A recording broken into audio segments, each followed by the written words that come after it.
मौलाना कासिम नानापुरी और मौलाना राशिद अहमद गंगोही जैसे religious leaders ने हमारे खिलाफ लड़ाई नहीं लड़ी है। लड़ी।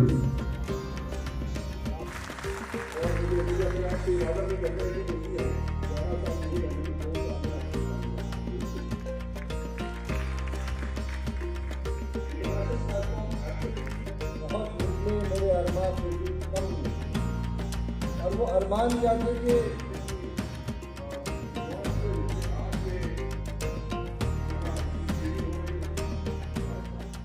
तकरीबन पिछले 25 सालों से films, documentaries, TV serials produce करता हूँ। Sir Syed Ahmad Khan, the founder of Aligarh Muslim University और 19th सेंचुरी के बहुत बड़े और मशहूर educationist, jurist, philanthropist sir Syed Ahmad Khan के ज़िंदगी पर मैंने एक बायोपिक बनाई है। हमने इसको एक फ़िल्म की शक्ल में बनाना चाह रहे थे, लेकिन क्योंकि इसमें डॉक्यूमेंट्रीज़ बहुत बन चुकी थी और कोई एक full fleshed fiction based series या फिल्म नहीं बनी थी, तो वो हमारा इंटेंशन था कि हम वो बनाएं।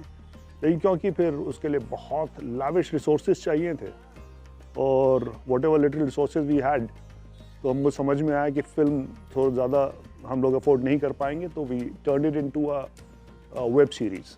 मुझे लगता है कि सर सैयद की ये सीरीज़ जो है 19th सेंचुरी का जो डायलेक्ट है, जो उर्दू और उस ज़माने की हिंदुस्तानी ज़बान इसमें इस्तेमाल की गई है, तो जितने इंडियन सब कॉन्टिनेंट के नेशंस हैं, जो आज का पाकिस्तान है, हिंदुस्तान है, भारत, बांग्लादेश, और उन सब के लिए तो बहुत ज़रूरी हो जाता है कि इस सीरीज़ को हर घर में देखा जाए, ताकि उनको समझ में आए कि सर सैयद ने कितने बड़े कारनामे अंजाम दिए। मेरा नाम अक्षय आनंद है।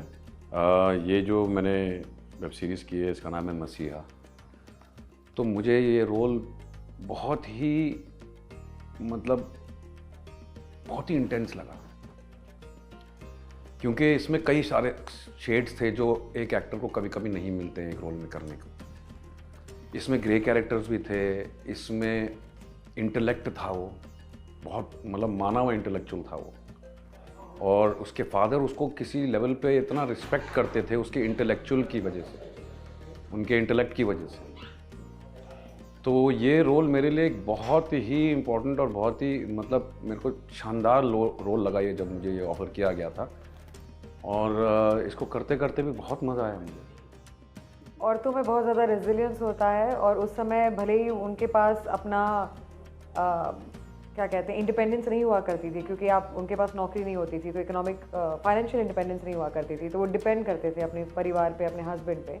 और इस वजह से अगर आप चाहे खुश ना भी हों, आपको निभाना पड़ता था।